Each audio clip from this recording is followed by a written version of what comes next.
हमारा प्याज काहे बारू तू नाराज हो, लटकल बा मुँह तो साली महाराज हो। कहता नहीं ना, मत बोली हमरा से, हटी होने। हमारा प्याज काहे बारू तू नाराज हो, लटकल बा मुँह तो साली महाराज हो। सुने ए जीजा जाई बाजारे जी, आगे रुआ के ले आई साड़ी जी, कि संगे चलब करे जल ढारी, हम भूखल बानी सोमारी जी, कि रउआ संगे करब जल ढारी, हम भूखल बानी सोमारी जी।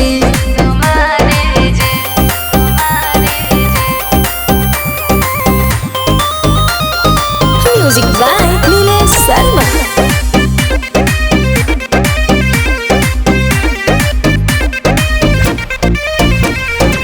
एक तू जिद जीजा धरेला, देवघर जाए से मना करेला, बोले दीदियो तो करा से लड़ेला।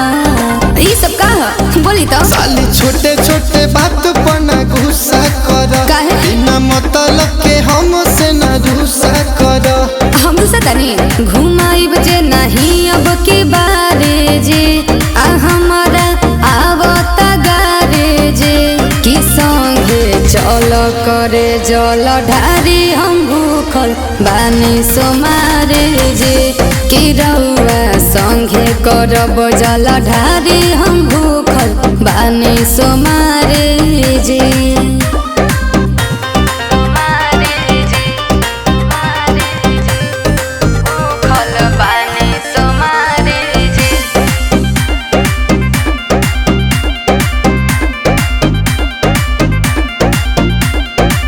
करनी हो राउर साली जी, दर्शन करा दिए हाली जी, मान जाई ना बतिया के टाली जी, हनुमान जाई ना घुमा देना। रविंद्र नीलेश के तू मानो कहल, एक वरिया के दल सारा जाई पैदल। हम शुक्रवार में बने के बुक रउआ कॉली सफारे जे, आ टाइम लागे ना भारे जे, कि संगे चलब करे जल ढारी, हम भूखल बानी सोमारे जे, कि रउआ संगे करब जल ढारी,